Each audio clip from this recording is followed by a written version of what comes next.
Before I get started, you know, one of the things that we have a tendency to do is not to say thank you. And because we get wrapped up in things. And so first of all, I want to give thanks to God for the opportunity to be here.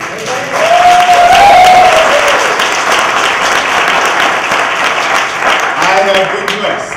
You will probably figure this out in the part as this presentation goes forward, that I was brought up in a household that believed. My grandfather was a Baptist minister. My great-grandfather was a Baptist minister. I am not a Baptist minister. However, that's where somebody said, yes, he is. I heard that. But I was brought up in faith. And you learn very early on that it is okay to dream. And it's okay to have a vision. And we know that without vision, people, what? Perish. This is a workshop. I'm glad you got this right.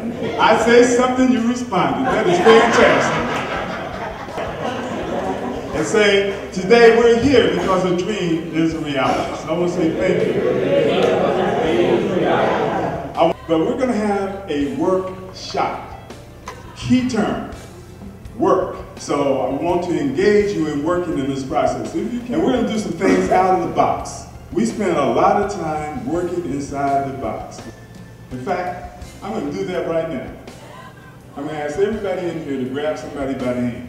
Now, I'm going to tell you something about that person that you may not know. I know that you're holding the hand of a survivor. All right. There's certain things that you need to be in a constant process of doing. And the first one I list is education and continual learning. All right? Now, anybody want to guess why I picked those?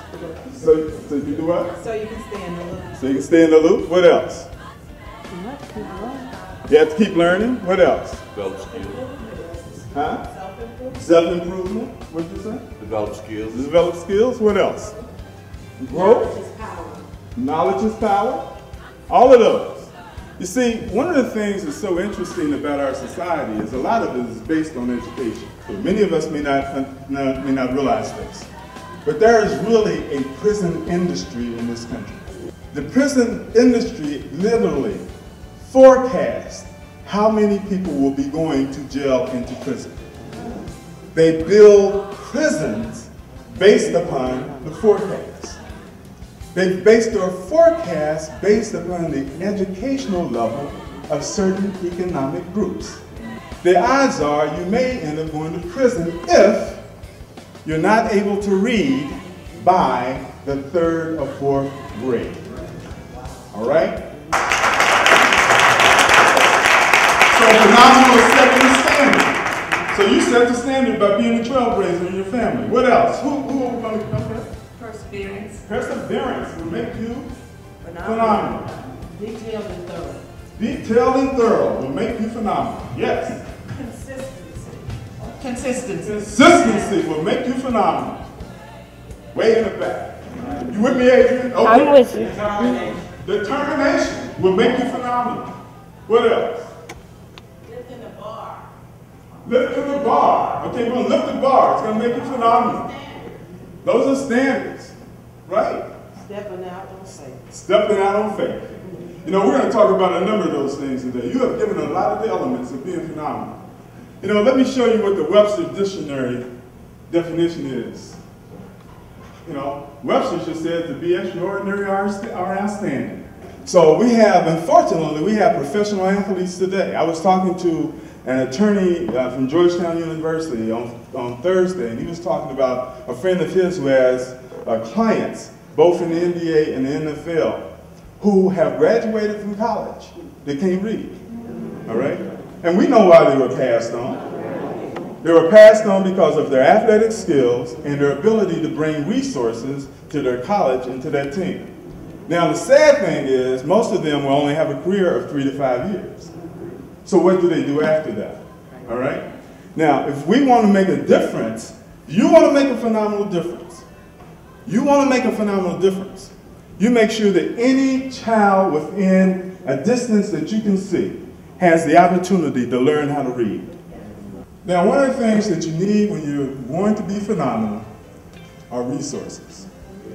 And I know what you're going to say. There he goes. He's about to talk about money. I will. But that's not your only resource. Generally, we limit our good resources. But I'm going to tell you right now, my primary resource is God. Okay?